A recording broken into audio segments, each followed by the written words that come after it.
We did it. We've teamed up, and together we've created something special. We are the Idaho Underground Sports Network, and we're changing the game. We're covering Idaho high school sports in a way that you haven't seen before. Together, we'll be providing weekly breakdowns and recaps while helping uncover Idaho's top talents at a deeper level. Trust us, you want to be part of this. Boise Sports Talk, EBC Media, and the Game Time Guru bring you Gem Session. Let's get to work. What's up, everybody? Welcome to another episode of Gem Session.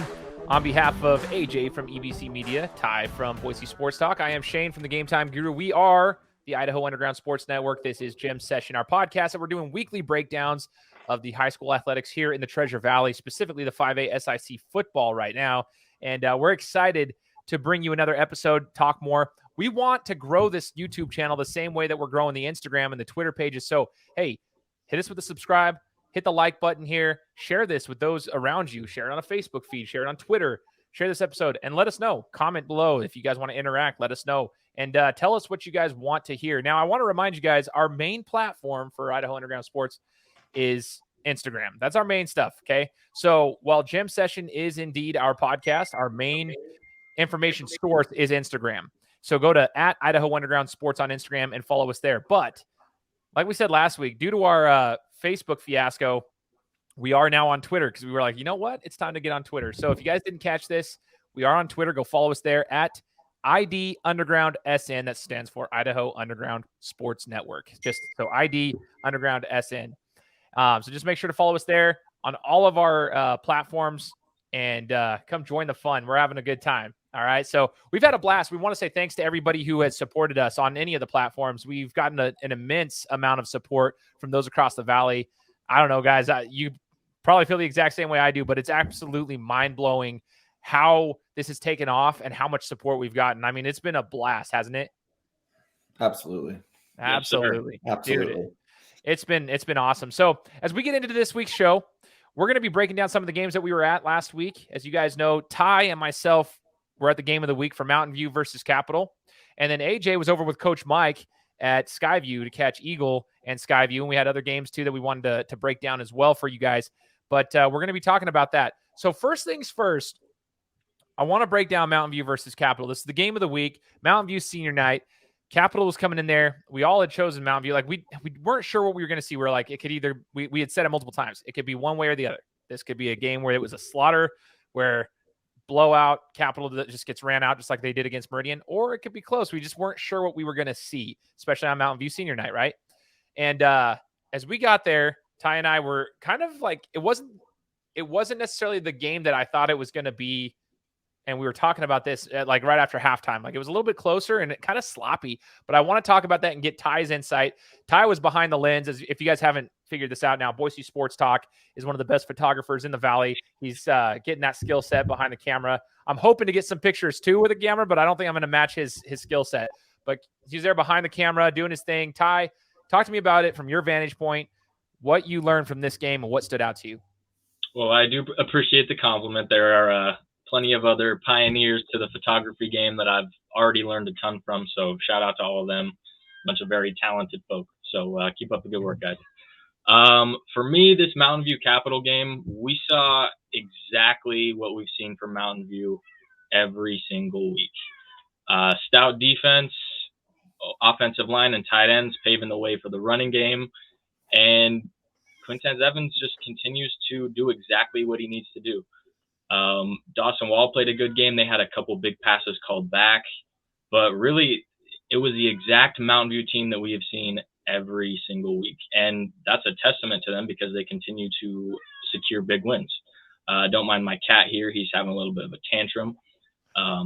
But Mountain View, yeah, hey, just come on, get over here. Bring him on. We have to. It's that time. It's that We're going to time. make a post about Here it. he is. He's a little stud, dude. Yeah, he most vocal guy you'll ever meet. We're gonna kick him out though because we got business to take care of. Good to see you, bro. Oh. Yeah, glad we all got to meet him. Yep. So yeah, Mountain View, they did their thing. Dallas Slocum once again he's the best backup running back in the league. He could be a starter on a lot of teams in the Valley. I'm always intrigued to go look at his stat line in particular, kind of a funny thing that I've picked up on. But the dude is a guaranteed 40 to 50 to 60 yards a game. I don't think he's had a game under 40, and that's as a backup. So he's getting good touches and making the most of them. So, and that's, again, a testament to that offensive line, to the tight ends, Mason Ashby, Fisher Clements, some big body dudes that are just going and paving the way for these guys. I pointed it out to you at the game, but I was like, Mason is really paving the way on this drive. And then as I said that, he had a key block to punch Quintez in for a touchdown. So it's been really fun to watch and appreciate what they have started to sling it, but it's just a 6 yards per carry and march your way down the field and punch it in. And then the D takes care of business. So still the team to beat right now. Rocky had some chemistry issues. So right now Mountain View is still that team to beat. And, love to hear your thoughts on Capital here, Shane, because I know you were intrigued after what they displayed last outing against Meridian.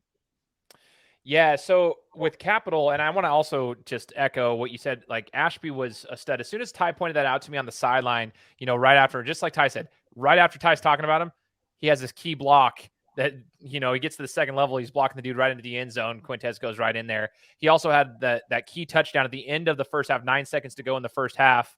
Ashby catches a touchdown, which was the momentum shifter completely because Capital was right in there. They were right there with them the entire first half. Ashby has a touchdown right before the half. So major shout out to him. I'm a big fan of tight ends because I play tight end. So anybody who plays it at a high level and can do, they can block, they can catch, they can do it all.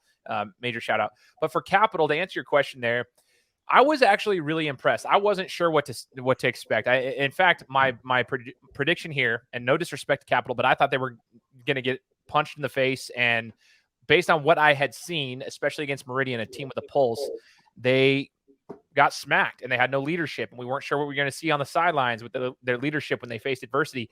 In this game, they were actually executing pretty well, all things considered. But what I noticed, and this goes back to a point I made last week, which you and I had heard from a player a couple weeks ago, was regarding their best players. They play both ways. And when they were playing Mountain View, you had made a comment to me and we were kind of checking it out. We're like, yeah, dude, they're tired. Like their guys were exhausted, especially going into that third quarter, which is crazy because it's only the third quarter. But when you've got Cody Walk playing both ways, and he's a vital piece to both sides of the ball, and Mountain View's over here getting 6 yards a pop, like every single time, just marching down the field. And then he has to go back out on offense. Like that wears you down. And you can kind of tell. That's why with Capital, I was a little surprised that they stayed in the game as long as they did. And I'm not trying to dog on the referees.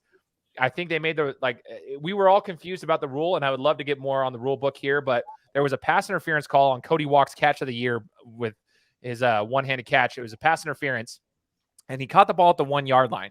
That was on a 3rd and goal. Catches the ball at the 1 yard line. In high school, apparently, at least in Idaho, after I was talking to a few people, that's not an automatic first down and half the distance to the goal. You either take the penalty and you replay the down, which would have put him at the 10 yard line, or you take the ball and you just take it. So that's why Capital, they thought it was going to be an automatic first. They took it at 4th and 1 or 4th and goal from the 1 yard line. They scored on that play, but a holding call put them back to the 10. And it was 4th and 10, and they ended up not scoring right there. And that would have been a huge piece of the game. But we were confused at that call, right? So Capital was fighting. The score kind of shows they pulled away at the very end. Capital was fighting. They had their opportunities. They got to the goal line. They got in the red zone 2 or 3 times and couldn't convert. So they were marching down the field. They did their thing. But once again, it showed me that like they were worn out by the end of the game. And unfortunately, as you get closer to the playoffs, you're going to have depth. You're going to have to be fresh. And some of those games are going to be dogfights. And unfortunately, I just don't think they have enough personnel to get it done. So I think you nailed that. I think that they didn't have the mental breakdowns this week. They didn't explode on the sidelines. They didn't have any negative things, right? They were all just gassed. And I mean, they put up a hell of a fight. I mean, Cody Walk had mentioned it probably 2 series prior to that magnificent catch, but like he's out there gassed, and then he goes and still produces and comes up with the catch of the year. So these guys have got the fight. The depth is ultimately going to be an issue for these guys. Now, also talking about them, just to touch base on this, the helmets. Okay, this is a conversation that has come up a couple of times. We were joking around about it. I've never understood. I'm born and raised here in the Valley, played against Capital my whole life, through high school. I've seen them my whole life. But why do they have black helmets and then they have gold helmets? It's like, why are they not matched? Like, what is going on? We're going to learn more about this, but we posted something about this. We had a conversation going on our Instagram page. Again, if you guys aren't following us on Instagram, go do so. But this conversation came up. Eden Castillo, thank you for being the professor there and educating us on the matter. But there is actually a reason behind the black helmets compared to like the normal gold helmets with the feather and everything. And we're going to learn a little bit more about that this week. And we look forward to actually providing you guys with more information on our social pages once we learn it ourselves. But there is a reason behind it. So Capital's got some history behind them. And I am a geek about like the history about things and the reason behind things. So I'm curious and interested in seeing what they have to say. So just so you guys know, I wanted to throw that little hanger out there. We're going to learn more about Capital's helmets. They've got a reason behind them. Now, on the other side, you went over to, it was in Nampa, AJ. You caught your boys from Eagle taking on your boys from Skyview, okay? We want a rundown of what you saw there because Eagle is absolutely rolling right now. They've found a rhythm. They're figuring out ways to win. They might play sloppy at times. Like I said, the week before they're playing Timberline, couldn't pass the ball, so they ran the ball. And then I've seen weeks where they're just tossing it around. They're becoming a very well-rounded team, and Skyview is still fighting. They're still fighting in these games. So it was an intriguing matchup. What did you see? Let's break it down with your analysis. It was 51-14 was the final score. That was not indicative of the type of game it was. It was kind of your vintage Skyview hanging in there, making it a game, matching the intensity, big hits, all that type of stuff. And then they kind of just lost steam. It was senior night, a lot of emotions, a lot of things going on. Antonio Fafita by the end of the first quarter was, the way we saw him tie at the end of the Boise game when he was laying on his back on the sideline. He was huffing and puffing after the end of the first quarter, and playing against a team like Eagle, who we were just talking about before the show started, who may be the best offense in the SIC and in Idaho, who knows. It was tough for Skyview. They had some really silly penalties early. First drive, Eagle gets the ball. Skyview gets them to fourth down twice and offsides twice. They just keep moving the ball. Finally, they punched it in. That just deflated Skyview. After Skyview scored their first touchdown, Eagle really locked in defensively. They did a pretty good job defensively against Fafita. He did have 21 carries, I think 105 yards and a touchdown, which is a very nice game. He needs to have 180 yards, 190 yards, 200 yards to maybe keep them in a game like this for an extended period of time. But Eagle did a pretty good job defensively. Eagle seems to give up a lot of yards and is kind of turning into that bend but don't break type of defense. They've got really solid players all over the place. I know that they've got 4 of the top 10 tacklers in the league right now, and Brock White, Gage Jones, Tyler Ball, and Eli Makita. So they've got playmakers everywhere. They get a lot of pass deflections. I was surprised by that. They didn't let Skyview move the ball much through the air. A little bit here and there, having to deal with Camden Young and Pennington. But overall, J-Bone Benson really controlled the game with his legs, with his arm. He was finding his playmakers. And for me, you really can't get a feel of who Ian Duarte is until you see him play in person. And this is the second time I've got to see him. First time he didn't catch as many balls. Donovan Jones had a huge game. Those guys are just give and take. They go back and forth. Donovan Jones completely dominated the first quarter. I think he had all of his catches and his yards in the first quarter. I think, and he had a really nice game. But Duarte ended with 8 catches, 137 yards. I don't think he punched one in, but that's a huge game. Every time he touches the ball, he can take it to the house. He may be the most explosive player that I've seen in the league this year. I haven't seen enough of Hunter Stecker. Hopefully this week I'll get to do that. We'll touch on that a little bit later. But Duarte is just blistering speed, and your eyes can't keep up with them sometimes. I was like, whoa. And the only other time I've seen an athlete do that, where I'm watching an athlete and like he just disappears from my vision, is when I went and watched Leo Messi play soccer in Barcelona. And I'm just like, this kid I can't even keep up with. And so I get the hype on him now. I see that because he's a little bit undersized for maybe the Division I level. But at the same time, after what I saw, he's physical. He's stronger than he looks. He's got a body that looks like it's going to blow up. So I want to give him a major shout out. Didn't get a chance to talk to him after the game when I got to hang out with my squad and Gage and Donovan and all those guys because he had other obligations, other priorities, and he knows what I'm talking about. But yeah, he's special. He's special, and I think he's only a junior. Is that correct, Ty? I believe he's a senior. He is a senior. Okay. Well, he's playing college ball. Yeah, maybe I heard that somewhere. If he's a junior, look out. He's going to be a college player, I think, probably at the Division I level. I know he's getting some looks, but him and Benson, that connection was there. Donovan Jones was there the first quarter, and then it was the Ian Duarte show. Deegan Martino being back, it makes a big difference. Deegan's big, physical, shifty back. He's got some shake. He's got some moves. He had kind of the typical Deegan Martino game. He had, I think, 14 carries, 78 yards, 2 touchdowns. That's kind of what he's done throughout the year. I think they need him there to continue to be the number one offense. I mean, I think for me, they're the number one offense, and Benson may be the number one quarterback in the league right now because Malachi Martinez has been out all year. I think Malachi is the best quarterback in the state I've seen. But yeah, Benson was impressive, controlled the game. Skyview couldn't keep up. They kept fighting and clawing and just doing their thing, and you love to see that from those guys. But Eagle is I ended up after the game being like, wow, can't believe I picked against them. I mean, because this is who we thought they were. This is who we kind of talked about them being. I love Skyview's toughness. Cannot wait to watch them play this Thursday against Timberline. What a matchup that's going to be with those running backs.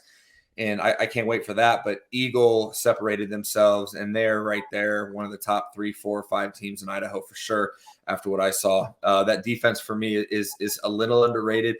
They're not as good as they need to be stopping the run. I think that will ultimately be their downfall, but they have so many playmakers that are ball hawks that anything can happen with them. I think they can win the whole thing. You know what's interesting about Eagle, as we talked about it last week too, what I was impressed with is their line has done enough to get stuff done. Like they've actually improved. They're such a well-rounded team. They've got playmakers who will fill in the gaps where their weaknesses are at, and that's what makes them scary. They're a well-rounded team, and that's a tough thing. Like to defend, it's a tough thing. It's a tough matchup for a lot of people. And currently, after these games this week that we saw across the valley, you've got Rocky Mountain at the 1 seed in the Foothills Conference, and Eagle follows them at the 2 seed, and obviously Meridian at the 3 because of their loss to Eagle. That's why this Meridian-Rocky matchup is pivotal this week. It is going to be absolutely pivotal because based on how much Meridian, if Meridian were to win, based on how much they were to win by, will determine who gets that 2 seed, 1 seed, whatever. Like that's going to be kind of crazy. So Eagle could remain at the 2, or they drop to the 3, or yeah, whatever. So it's going to be crazy this week, but Eagle has definitely set themselves at a high spot. And then I want to touch base. Oh, go ahead. What were we going to say? No, sorry, Shane. Something I did forget to say, and I told myself, do not forget to say this, but we have talked about what Meridian's coaching staff said about that Skyview front 7 and how well they were coached and how good they did. Well, the following week, this week against Eagle's offensive line completely dominated the Skyview front 7, which was very surprising to me. We continue to say these guys deserve shout outs. The Eagle offensive line every week is getting better. Ty said it, they're undersized, but man, they got this, and they're athletic and they play physical. And so shout out to the Eagle offensive line once again. I'm going to start getting these guys' names down because that was a show they put on this week, dropping 51 at Skyview against that front 7. So sorry about that. Cal Renner, Jamison Taylor, a couple to note. I need to get the rest down, but Cal Renner, Jamison Taylor, big shout out, guys. Heck yeah. Super dope. There's so many good athletes around here, so many great teams. And this wasn't necessarily planned, but I feel like it's necessary because we're out here putting the work in. Ty specifically was out on Thursday night watching Hawaii take on Bora. So I would love, Ty, since you were there covering that game. I know Hawaii hasn't had the season that they've wanted. Bora's hitting a stride right now, and they're seeming to feel like a little bit more confident as the weeks go by. But if you quickly could give us some analysis and the breakdown of that game, even though it wasn't the game of the week, it was still a very cool game to be at. And you had some good things to say at Rudy's when we were chatting over there. Shout out Rudy's. So I want to hear if you could say here on the podcast some stuff that you had to say about both programs. Yeah, I'll make it quick, like you said. Hawaii did not look like an 0-6 team. it was an emotional night for both teams. You know, a loss for the Bora community with one of the members of their coaching staff, a big member of their whole program. So emotional night for them, emotional night for Hawaii as well, as they're looking for their first win of the season. Both teams put in a ton of fight. Like I said, Hawaii did not look like an 0-6 team. They have got some size to them. They've got some playmakers, some really young playmakers at that. I mean, give this team a year or two, and they're gonna be something. That's all I'm saying. A lot of size, and they fought till the very end. Unfortunately, they were limited in their passing game due to some injuries, and they were kind of one-dimensional, and that was kind of their ultimate downfall in that game. But I mean, they fought till the end, and you know they have an opportunity here to go get, you know, not only one but potentially 2 wins, as they'll probably face off against Boise 2 back-to-back weeks. So they have an opportunity to get some wins here in their first season, which would be huge for them. Absolutely. Shout out to Hawaii, dude. They're building the culture over there. We knew this coming in. For anybody who thinks that a brand new school is just going to come in and dominate, it's not always the case. Sometimes I know their basketball program's looking super, super solid, but they're also very young on that basketball program. Because when you get a new school like this, you have a few, you know, upperclassmen, but most of the time you're going to have a lot of new guys that are underclassmen that are coming in there. They're, you know, freshman, sophomore, and some juniors even coming in there like to man your programs. And they're typically, I mean, it's going to take a while to build that unity. But Hawaii's a fun program to watch. It's been kind of cool covering them a little bit this year, just seeing how they are. And to hear you talk about how they don't look like an 0-6 program. They're getting there. They're taking those steps that are necessary. So shout out to them. And then Bora, of course, just they're rolling right now. So, and we'll talk more about that coming up, what's happening this weekend with that Bora game, to see if they can continue, because that's also an important matchup. There's a lot of important matchups coming into this final week of the regular season. We part of the show, guys, as we transition into the next part, is we want to give, you know, shout outs to our hidden gems, our players of the week, the ones we want to show that Idaho has talent, right? I've been covering football from across the entire country, you know, with Nation's Best Football and everything. I see all the ballers, the recruits that are out there. And Idaho's got them too. We've got some gems in here. So the players of the week from this week, we got 3 that we're going to be talking about today. And we've already kind of mentioned one of them, and we're going to talk about him some more. Mr. Jack Benson, quarterback over here. Now, I'm going to start with my words here, because what he reminds me of, and this could be, somebody might listen to this and be like, what are you talking about? But he kind of reminds me of Josh Allen, because he can run. So I was actually just talking to a buddy of mine, Cody Olinger, yesterday. Shout out to Cody, he's my stretch therapist. So he stretches, gets my legs all right and my hips all loose and everything. It's good. It sounds weird, but whatever. So Cody's a stud. He works with all the athletes at Boise State. Anyways, so Cody's talking to me about like Josh Allen versus Lamar Jackson. Surprisingly, Allen is right up there in regards to like rushing yards. He's just as much of a threat, but it's because he's not necessarily designed to run all the time, but the way he runs is a little bit different than like Lamar.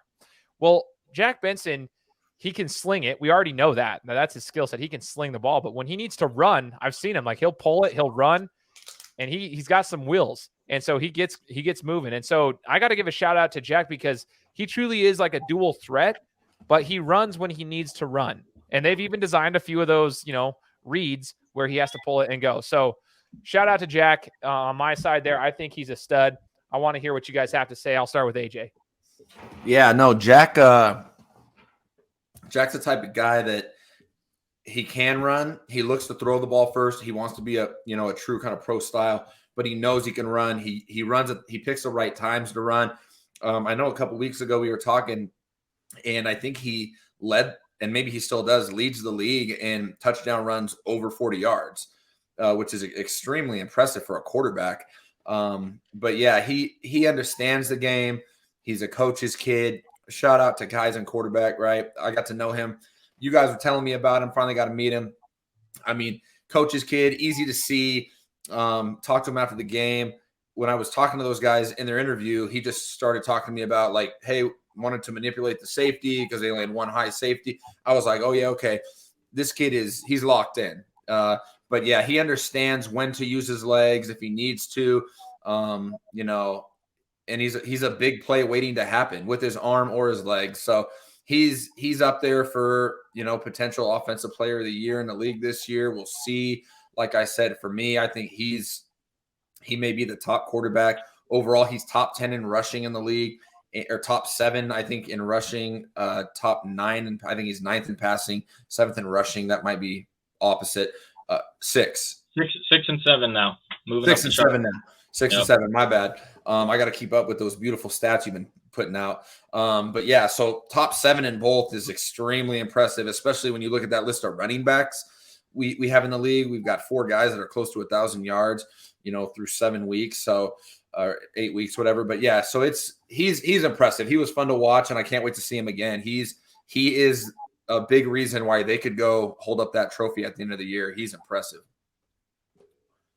So awesome, man. He's a stud. Ty, give us your thoughts, man. Yeah, I think you touched on it very well. He knows when to run. He's probably not the most athletic guy on the field, right?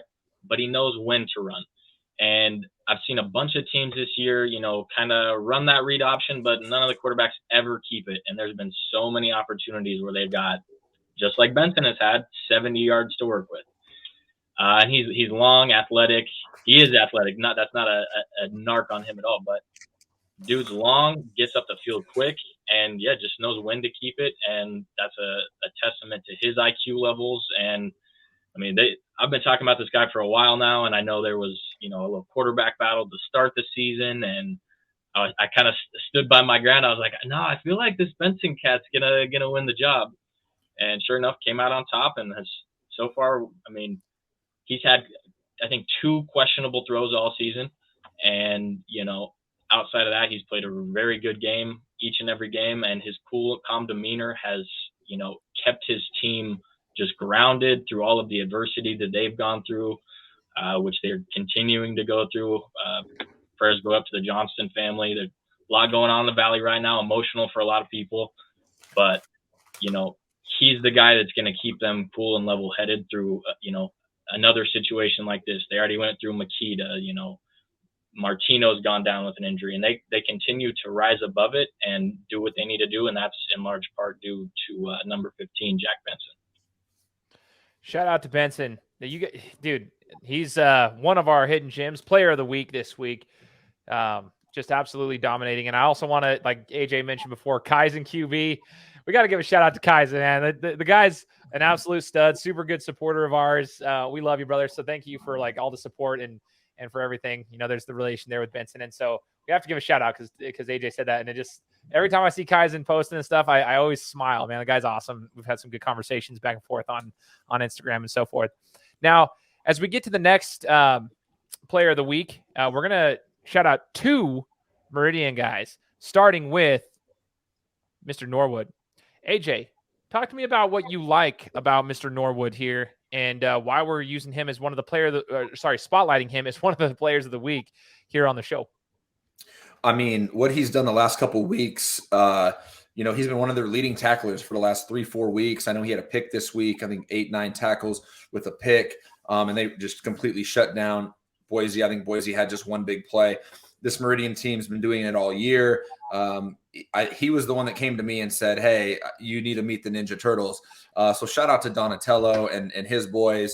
He got the purple one, so he's Donatello. Michelangelo was my favorite, but I'm good with Bryce. I'm good him going purple, but he's a ball hawk. He's a very good athlete. He does a very good job, and we know because we're on the field at these games. He does a very good job communicating, lifting guys up, getting guys where they need to be, pushing guys the right way from what I've seen. So I really like what I've seen from him in that secondary. I was very low on them at the start of the year, and I kept calling them out, and they let me know about it, and I was wrong. And honestly, it's been next man up too, because they've had some injuries there with Judah, and guys, Ethan Beard has stepped up. He's given them good minutes. So they've got a bunch of different guys. I'm really excited about this defense next year. Listen, they're good enough defensively. They may be the best defense. They aren't the deepest, but when they're healthy, they may be the best defense in Idaho. And they got a couple seniors on defense with all these juniors and some sophomores. I mean, they're going to be very good, but this year they're very good. And with the leadership like you get from Norwood, and then you got Reynolds and those guys, he's one of the best players in the state. they could go do something special. I think they believe that. I think they know that. Malachi's back. He showed last game what he can do in the first quarter was 9 for 10 with 3 touchdowns. But Norwood does a really good job on the defensive side of the ball from a leadership standpoint and keeping them organized. And I think it allows guys to just play a little bit more free and go be them. So that's kind of the game within the game. But his numbers have been there too. Tackle-wise, he's almost around 10 tackles the last 3-4 weeks. And then with the pick, we had to give him a shout-out because he's doing his thing. I got to give a shout-out to the Ninja Turtles because I think I've said this before, but, like, that's, like, my favorite show. My friends and I, like, we dressed up as, like, we were the Ninja Turtles for Hoop Fest, and we were dominating out there in a 3-on-3 tournament in Spokane, Washington. So, like, huge fan of the Turtles. I'm also Michelangelo, bro. So, we got 2 Mikeys, huh? 2 Mikeys. Oh, I'm a total Michelangelo fan. So what's funny about what are you, Ty? Leo, baby. Oh, of course you are. you suit me like that. You are perfectly a Leo. Like that's when I see Ty, I'm like that's Leo. Yeah, for sure. That's actually perfect, man. Next time we'll all wear our different headbands. I got an orange one still. I dig it. Shout out to Bryce Norwood, this week's player of the week from Meridian. But I want to hear, Ty, did you have anything to add on to what AJ had to say about Bryce? You know, you said he's Donatello. I asked him why. He said he's the brains of the operation. And you know what? I'll leave it at that. Oh, man. That was solid, bro. That was really good. Yep. I was waiting for that. Oh, man. That's perfect. Okay. So like we said before, we got 2 dudes from Meridian that we're going to give a shout out to. And the next one for the player of the week is Mr. Corbin Meisner. I got something to say about Corbin, too. I was just telling the guys before we started recording about Corbin. I met Corbin during club ball. He came over to play some basketball with us one night. From the very first night I ever met the guy, he's a solid dude. He's just super chill, super good kid. Like he's a good young man who has a good head on his shoulders, you know. But he reminds me of myself, like as far as like the way that he conducts himself, the way that he plays basketball. And then when I heard AJ talk a little bit more about his new endeavors and stuff, what he's doing on the football field and what he's doing, I'm like, he kind of reminds me of myself even more now. And I have I don't know, it sounds weird, but I got a spot in my heart for Corbin. He's a stud. So we're going to shout him out for what he's been able to do and the impact he is making. I remember against Capital, if you guys recall, that Capital beatdown that Meridian had, I'm going to shout out Corbin there. That's the first time I was like, dang, dude, this kid's actually a solid football player, not just basketball player. Capital's running down the field the entire first drive of the second half. They're down 21-0. Okay. Whatever it was. I think it was only 21-0. They're coming down, just driving down Meridian's throats. They're right there within the 5-yard line. Corbin gets through the line, pops the dude, forces a fumble, and that ended any of Capital's hopes because that broke Capital's back. And that's when I was like, dude, Corbin is an absolute monster on the football field, not just basketball court. So, AJ, let's start with you again and get your thoughts on Mr. Meisner. Well, I appreciate it. No, Corbin Meisner, yeah, like you said, really good kid, focused kid.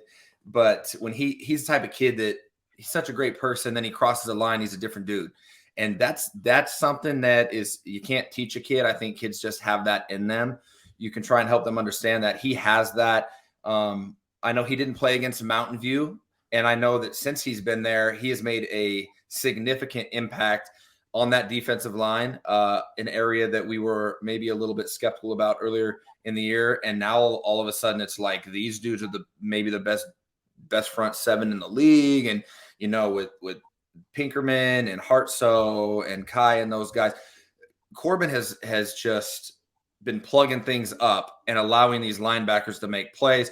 But he's also, I think, averaging around 5-6 tackles a game. I think he's up to about 4 sacks. He had 2 sacks and 7 tackles this past week, and he's just wreaking havoc all over the field. He's chasing guys down from behind. He's not giving up on plays. I had a conversation with him the other day. We were running some routes, and he was mossing me. And he told I said, "Hey, do you ever take plays off? Do you ever get too tired and take plays off?" And he goes, "Absolutely not. No. I wait till I get to the sideline. I will never take a play off." And I was like, oh, he was upset at me for asking him that question. He gave me the cold shoulder for a few minutes, but he's doing a lot of great things. He's a junior. He's going to continue to get better. He transferred down from Montana, so he's been getting, implemented and figuring things out. Just a different world down here, and he is becoming a force in the middle. And remember the name. Ooh. Are we going to end it with that? Or Ty, do you got anything to echo on that? I mean, you mentioned the Capital game. That was the first time I really got to see him. He stood out that game. And then last week against Skyview, I swear, so I was behind the lens like you mentioned, but I swear every play through the PA, the announcer's like, and Corbin Meisner on the tackle. And it was like every play. So, and that was against a very, very solid offensive front for Skyview and a very solid running back in Fafita. So he was a big part of why Fafita only had 26 yards that game. So Mr. Meisner keeps taking care of business and fun to watch. Is that the first time ever that Shane has legged on us? There he is. We missed you, bud. Yeah, I think I'm here. It's the connection here is a strange one. So we'll see. I needed to pull something up. Back. Can you guys hear me still? Yes. Okay. Here, I'm going to show you guys this. Look at this photo. That's me at Hoop Fest. Okay, this is straight up, dude. We represented the Ninja Turtles at Hoop Fest, and we dominated. We were 4-2. We lost in the semifinals. It was stupid, but I still remember the team we lost to. They were called Kitten Mittens, and they had 2 6'6" guys, and we lost them. Anyways, good times. Shout out to Corbin. Shout out to Bryce. Shout out to Jack. This week's players of the week here in the SIC. Now, guys, we have a shout out that I wanted to do for our sponsor, Eagle Ridge Apparel. We appreciate the guys over there, Josh and his wife Amber, helping us with the Eagle Ridge Apparel with all the merchandise that we're doing. My goodness, it's lagging. But yeah, Eagle Ridge Apparel, they've helped us out all season. We've got other sponsors on the way, and I wanted to make sure that if you guys want to join the movement, come join us, be part of this as we continue to move forward with Idaho Underground Sports. If you have a business or you know of someone who has a business who wants to jump on board and help support the community, help support us, let us know. We are wanting to work with everybody here and build this into something super, super special, more than it already is. All right, so as we get into the power rankings, last week we were surprised that we didn't have more of, debate on the power rankings, but we're going to talk about them this week for where we currently have teams based on this last week's, results. And as we go through the bottom, we got Mountain View, obviously staying at top, followed by Rocky and Eagle. Then you got Meridian. But where we start to see the conversation comes in, it's Skyview Capital, okay? Skyview Capital. And I want to talk about that for a second. We don't have to necessarily – people are going to say, why is Skyview there after they've lost 3 straight over Capital? So I would love to kind of give some insight here as to why we chose Skyview over Capital in the power rankings, that is, when Capital just – they fought hard against Mountain View and so forth. And I see the point people want to make, but I'm going to say this, and Ty's brought it up as well. But when Capital played any teams with a pulse this year, I'll say that reference again, they've scored 6 points. That's the reality of the situation that we're at. And that is kind of what, if people say, well, Skyview got blown out by Eagle, like AJ said, that's not the score isn't everything. There's a lot of context behind that. Skyview played better than what the score indicated. Capital has struggled immensely to put up points, even if it's like, hey, you get all the way down to the goal line and you have a holding call or whatever. The reality is you didn't get the ball in. Like, you just didn't get it in. And so that's my point there. Capital can move the ball. It's fantastic. But every time, the 2 times they've played the top teams in the conference, they got rocked and they didn't compete. So that's my thoughts on it. I'm just going to leave it at that. We see that. We want to see how Capital moves forward. We don't know exactly what's going to happen come playoff time. They've got a good game this weekend, even this Friday. So we're excited for that. But Ty, do you have any other thoughts on the Skyview Capital debacle as far as like where we're putting them in the rankings? Nope. I think that was the main and best point is that, Capital's put up 6 points in 2 games against worthy opponents. So. Awesome. We'll just leave it at that. Cool. So if you guys have something to say about it, though, leave us a comment in the comment section. Hit us up on Instagram. We love talking with people. We love debating, but that is why we have them there. We've got Timberline, Bora, Centennial, Boise, Kuna, and Owyhee. I'm going to shout out Centennial for figuring out a way to win against Kuna the other night. That was actually a very close game. We were watching it on the NFHS network while we were on the sidelines trying to figure out, what was going on, and they pulled out a victory. I believe their backup quarterback came into that game to finish that one out. and they ended up winning. So Centennial found a way to win. Shout out to them. But Boise, CUNA, and Hawaii are on the back end of the rankings right now. I think that's kind of known. They are fighting. Every one of those teams are fighting. They're just not getting the job done as far as the wins are concerned. So there's not much to say in regards to that. But now we go to our weekly breakdown. And our game of the week this week, first things first, is Rocky versus Meridian. Okay, big time game. I mentioned it earlier, guys. Big time game coming up. It has huge implications on the standings and who's going to be playing for a district championship come week 9. And the way that this works, just as a quick breakdown, is they go off a point system. So if those are wondering, well, Eagle already beat Meridian, so shouldn't they automatically at least be second, if not first? So Eagle lost to Rocky, and they beat Meridian.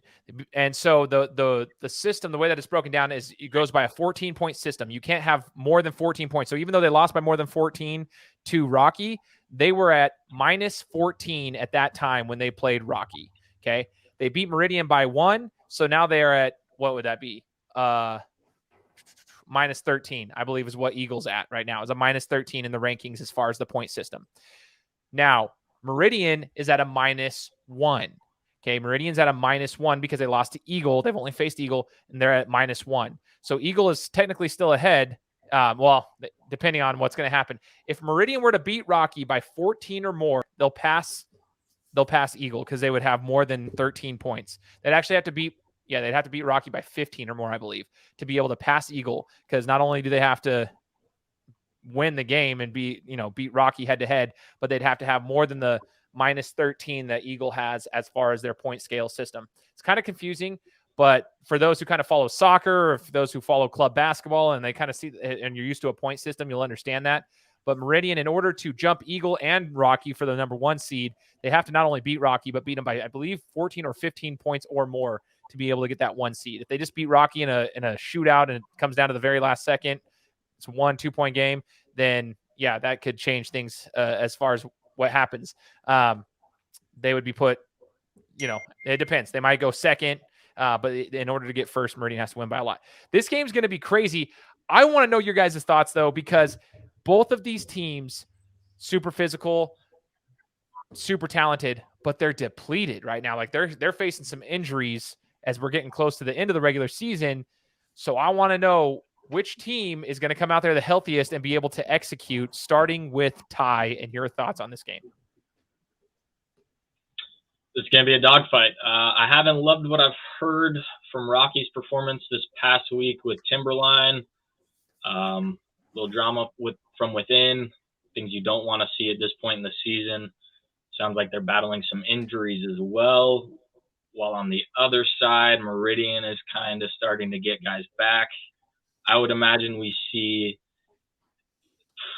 a good portion of Malachi in this game. I think this is one he's gotta play the full game if he's able to. Rocky being at home is a huge help for them. Meridian's home crowd was impressive to me. That would have been a nice advantage for them. But Rocky being at home, they're still the team to beat outside of Mountain View. We're going to go through our game predictions in a little bit, but to me, it's a matter of health. Who's going to be out on the field for each team this week, and how are they going to perform? So that's kind of my biggest question mark. AJ, what do you think, man? I mean, Ty said exactly what I was going to say. I mean, it seems like one team has some big-time playmakers coming back, and the other team, from what we're hearing, potentially has some guys that may not even be present, and if they are, not 100%. So I said in the last couple of weeks after seeing Rocky play, the half I saw him play against Skyview, was like, I'm probably not going to pick Rocky to lose again this year. That might have been a lie. I don't know yet what I'm doing this week, but what Martinez just did, I know it was against Boise, but to get that type of rhythm and the confidence back with some of your weapons coming back, and Acree, that ankle's getting healthy, and Quentin Riley's the number 1 receiver in the league. Cross is the type of back I think you need against this physical Rocky defense, is a physical back. Poppy Del Rio being back. I mean, he had over 100 yards in the first half last week after he was out. Him and Cross combined for over 200 yards in the first half. Martinez, like I said, had 3 touchdowns in the first quarter. So I feel like offensively, that's a nice rhythm to have going into this game. I know they're going to be locked in, have something to prove. I think Rocky can afford to have more injuries, like I was talking about a little bit earlier.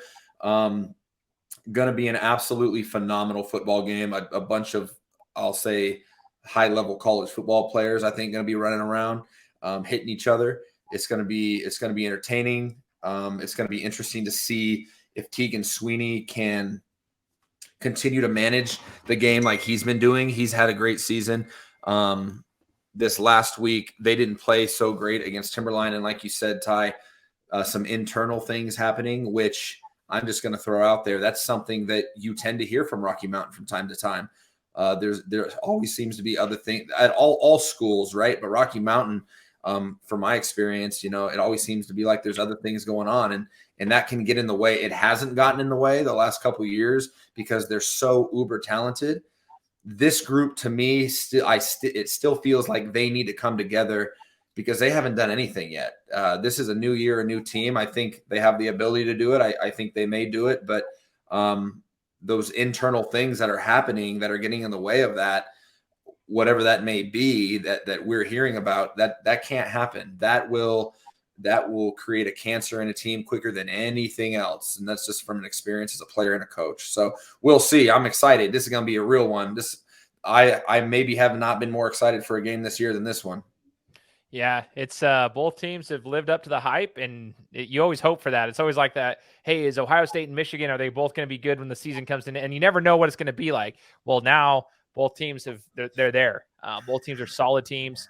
Going to be fun, and the crowd's like Meridian's going to bring their crowd there. It's going to be a packed stadium over there on both ends. Going to be electric atmosphere. So if you're in the Valley and you need to do something on a Friday night, and you don't know what to do, that's a good little spot to be if you enjoy sports and you enjoy the atmosphere of good high school football. That's going to be a big one with the implications that are there. Like, this is just going to be exciting. I can't wait for it. So we've got other games coming up this week, but I want to explain real quick before we get to our weekly predictions. Talk about week 9. A lot of people are wondering about week 9. What happens after this week? Like, we've talked about how the standings will work if Meridian wins by 14 or 15 plus. Like, that's how they get the number 1 seed. But how the whole thing works. So I would like to just take a couple of minutes here and explain how week 9 works on a basic level, on the front level. So real quick, I'll start by just giving the first set of rules to how week 9 is going to happen. So after this week, the number 1 seeds will play each other for the district championship. Mountain View has already locked that up in their conference, so they're good to go, their division. We're waiting on the Meridian Rocky final to figure out who will face off against Mountain View in the district championship. That's why that Capital Mountain View game was so important. So ones will play each other. Then you have the 2 versus the 5. The 2 versus the 5 in week 9 as you get in there, and that's going to determine some state seedings. So the 2 from one conference will play the 5 from the other conference and vice versa.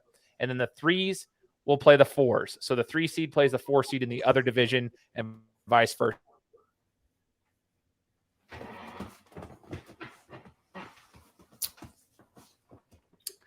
Guru froze again.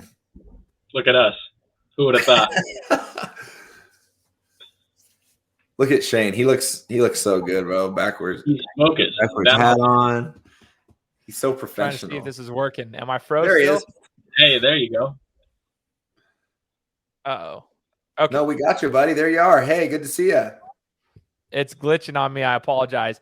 But Owyhee will play Boise 2 weeks in a row. They'll play them this week, the final week of the regular season, and they'll finish off in week 9. The 6 seeds will play each other. That's why Owyhee Boise will be playing back-to-back games most likely. In fact, that is what's going to happen. So with that being said, those are the games in week 9 and how the seedings work and match up with each other in regards to who plays for district championship and then the seedings for the state tournament. Now, Ty and AJ, do you guys have any questions for me in regards to seedings and how that works for state? I'm excited for the matchups. I think we're going to get some serious matchups there in the 3-4 range. So, I mean, I'm more excited to see who plugs in where, and then we can just go over it, and it's going to be a really good time. Cool. Yeah, I agree. We do have, so just so everybody knows, the district champion gets the 1 seed out of the West. The number 2, the losing team gets the number 2 seed out of the West. The winners of the 2 versus 5 and the 3 versus 4 will determine the 3 through 6 seed. So there is a very good chance that the West, so the SIC in particular, obviously that's when I say the West, there's a very, very good chance we get 6, if not 7 teams into the state tournament. There's 12 teams that make the state tournament. There's a lot of little things that go on with that in regards to those teams up north and the teams over in the east. They are going to look at 5A games that they have played, because a lot of those schools don't play the same amount of 5A games as the guys in the SIC do. And so that will determine a lot of things. But the SIC will most likely have 6, if not 7 teams in the state tournament, just as an FYI. So keep an eye out for that. That's why it's super important going into week 9. Who gets the seedings? Who gets matched up with who? It's going to be a good one, and the state tournament is going to be a blast. There are some good teams up north. Coeur d'Alene's solid. I mean, heck, over in the east we've got some good solid teams. But the SIC, here's the deal. That I talked to Ty about this the other day. Everybody hates the SEC in college football. Everybody hates the SIC. Everybody wants to beat the SIC in high school here in Idaho. For some reason, they just don't like the SIC because we're just loaded with all these schools here. They kind of find like we're just like this one little family of we're the pretty boys. Yeah, we're the pretty boys. And so hey, where's the district championship game at? Is that been solidified, or is that going to be Mountain View? That is hosted by the head-to-head matchup. So that's how they do the hosting for that game. Week 9 host will be determined by the following. That's a great question, AJ. 1, head-to-head matchup. 2, who has the better record. And 3, if still tied, the River Division will host. So either way, that sounds like what AJ just said, Mountain View will be hosting, because either if it's Rocky, Meridian, or Eagle, Mountain View has the head-to-head there. So Mountain View will most likely be hosting the district championship. Cool. As we go into that, if you guys have more questions, we're going to get more information. This is called the Aussie system.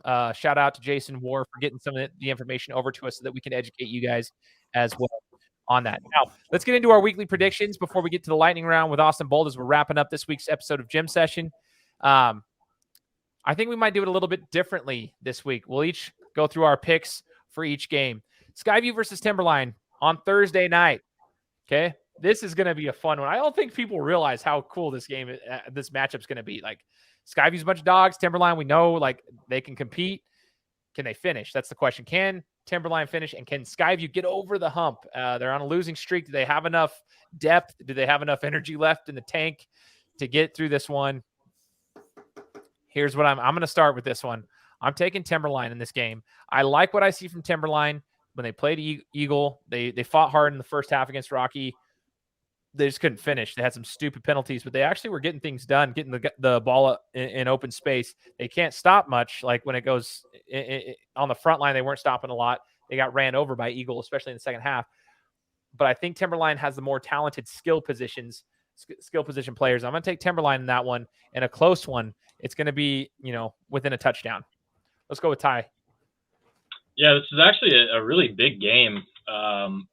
Both of these teams are kind of on a low right now, which makes a really exciting matchup. Who's going to get over that hump and ultimately have some momentum going into, playoff time. But I'm going to go with Skyview. I think they're a tougher team. I think they have underrated playmakers, and I think that they're big fellas, offensive line and defensive line are both going to take care of business against Timberline's front seven.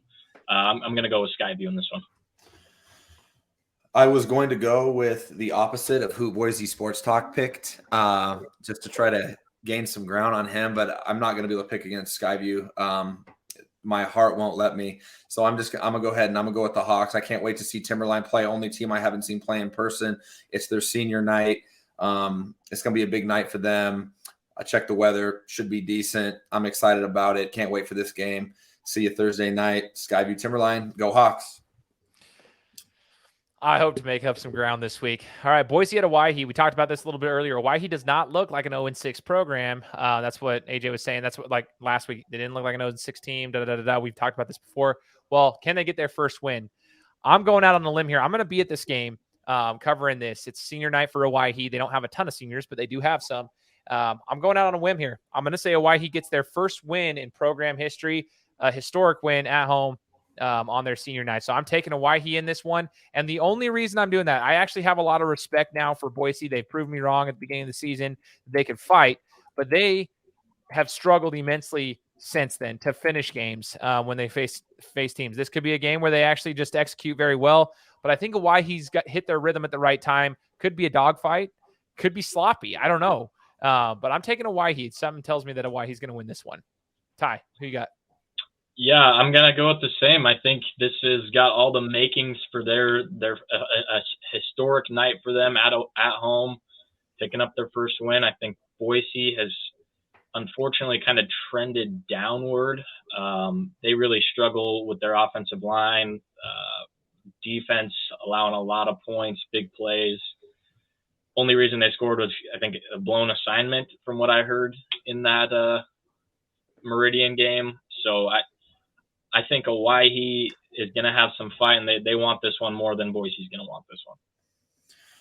I'm going to go with Boise because Boise's strength is Hawaii's weakness, and I think Mason Lawyer and Ford Songer and Caleb Allen and those guys, I think they're going to have a field day against the secondary. Those are some big play guys they have. If he can get if Anderson can get the ball out, I think there could be multiple just huge plays, and I'm going to go ahead and go with Boise. I'm going to go the opposite on this one, and not because of what you guys picked, but I just think Boise's strength matches up nicely with Hawaii's biggest weakness from what we've seen. But I do think Hawaii will get a win. I don't think it's going to be this week. I think they'll make adjustments and win the following week. I dig that. I'm going to make up some ground on AJ this week. You guys just watch, or I'm just going to trail behind everything, like even worse than I am. Okay, Bora at Capital is actually a fun game, big game. It's a historic game. It's kind of cool. It's just like the matchup between the two programs. I think it'll be a better game than some people say, or some people might think at first. But I'm going to take Capital in this one. I'm not fully down on Capital just because they lost to Mountain View and Meridian. I think they do have talent. I think that they will be able to throw the ball. If the weather's decent, they will be able to get it done. I think they can be physical. I don't think Bora is nearly as talented as Mountain View. It's not like they're going to punch him right in the mouth and get 6 yards of carry. They could. Rushton could go off and just do his thing. But I think Capital wins this one, and I think they win by 14 or more, to be quite honest. I think it'll be a close one going into the fourth quarter. Capital pulls away late. Ty. I'm going to stick with you on that one. I think I'd be very, very surprised if Bora was able to pull this win out. They got guys that are, they look worn down as well. Another one of those teams has a few guys that are playing both ways, and just they're coming off of an emotional week. They got an emotional win, and I think Capital is going to come out and sling it on these guys. And I got a 2-touchdown win for Capital in this one. Yeah, I don't think Parker Rushton's going to be able to do what he's been doing against kind of the lower. I'm more actually curious to see if Mr. Rushton can get up to 1,000 yards. I know he's 112 yards away. I want to see if he's able to get there before playoff time. And, I think he can. I think he's going to have to if they're going to have a shot. But I'm going to go with Capital just like you guys. I think Capital is going to kind of have their way offensively. It's just interesting how against one tier of teams they can't score, and then against other tier of teams they just are an offensive juggernaut. So I think they're going to get back to it and back on track. It reminds me of the women's flag football team that I coach. We were very much that way. So let's liken it to them. They'll love to hear that. They'll love that. Yeah, they'll love that. Coaching without coaching. I love it. Oh man, that's funny. That's beautiful. More on that to come. We'll have that on the next episode. We get to go in detail on the flag football team and Thai coaches. Mountain View at CUNA. The only way Mountain View doesn't win this game is if they don't go to the game. If they didn't show up on the bus, Mountain View is going to absolutely steamroll CUNA. This is just to get them primed. This is that Mountain View faces a better team at practice than they'll face on Friday night. They will absolutely annihilate CUNA. I don't mean that in a disrespectful way. I don't even see CUNA putting up more than 10 points in this game, if that. So Mountain View wins this one.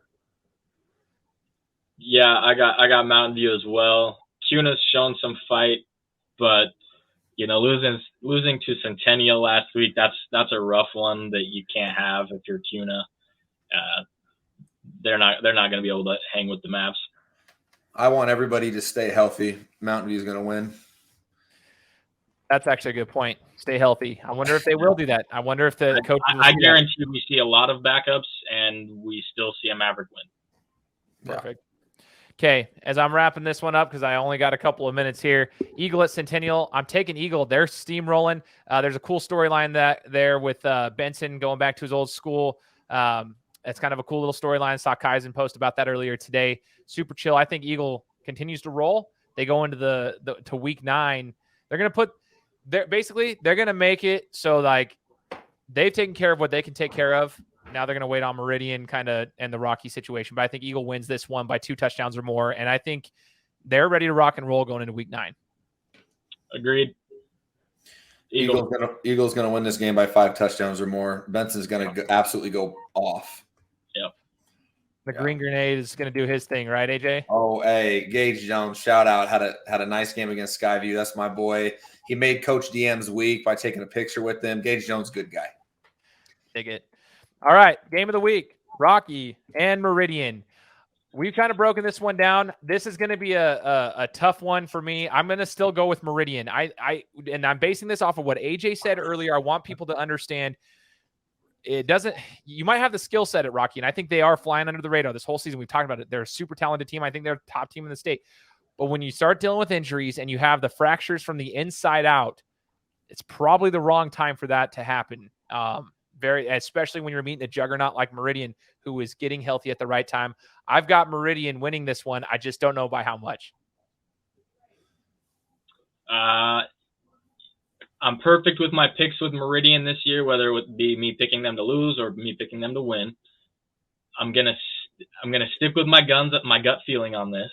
And if I'm gonna take another L on my picks this year, I'm gonna take it from Rocky.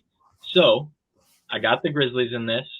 AJ, you touched on, they got guys out, but they have so many other guys. So, the weapons are still there. The coaching is still there. They got the home field advantage. I've got the Grizz in this one in a close game, but yeah, going to state champs. Yeah. I think it comes down to the Ninja Turtles, to be completely honest with you. Can they hang with, Hanchett, Lucchini, Stecker, everybody? I mean, we'll see. How's Tegan Sweeney what type of game is he gonna have? I'm still torn, and I also am perfect with my Meridian picks this year as well. The only 2 games they have lost, I have picked them to lose, and because of that, and because of where my heart is at, I'm going to go ahead and I'm going to pick Meridian to win this game. I'm going to pick Meridian to beat Rocky. I think Rocky they're deeper. They're probably more talented. But I'm probably not going to even be able to explain why. These Rocky guys, if they do win, are going to absolutely destroy me, especially at their place. If I go ask for an interview, I'll probably get laughed at. That's how I feel about the Meridian guys. Yeah. So I'm glad you picked Rocky. So maybe you can get some interviews if they win the game, and I'll go talk to the Meridian guys and we'll be good. So I'm gonna take one for the team because Shane's gonna be at a different game. So that's why I'm taking Meridian. I dig it. You guys, this is gonna be an exciting week. We're kind of torn in a couple of these games, which will be fun because I will then climb the rankings, because I will win. And so here's the beautiful thing. I can't wait to be back up into the top 2 here with all of us. We're going to skip over to our lightning round with Austin Bolt. We'll get Bolt's picks again here. So give us just a minute, and we'll break over to him. So here we go. For this week's pick, I got Skyview versus Timberline. I'm taking Timberline. I got Centennial versus Eagle. I'm taking Eagle. I got Bora versus Capital. I'm taking Bora all the way. I got Hawaii versus Boise. I'm taking Boise. And then I got Meridian versus Rocky. I'm taking Rocky. And then I got Mountain View versus Kuna. I'm taking Mountain View. Awesome. We'll see if Bolt can go on there and make a rise to the top. I doubt it, but we'll see. Guys, my name is Shane Larson. Again, on behalf of AJ from EBC Media, Ty from Boise Sports Talk, I am Shane from the Game Time Guru. We are the Idaho Underground Sports Network. Make sure you are subscribed to this channel on YouTube, but you're also following us on Instagram, and that you're also following us on Twitter. Twitter is a huge one for us. We want to make sure that you guys are following us on our social platforms. Check out our logo. Let's go. I'm the only one not without my sweatshirt on right now. Awesome. Or right next to me. It's fantastic. Appreciate everybody. This is Gem Session. We'll talk to you next time. Peace out. Public figures. That's you, Shane.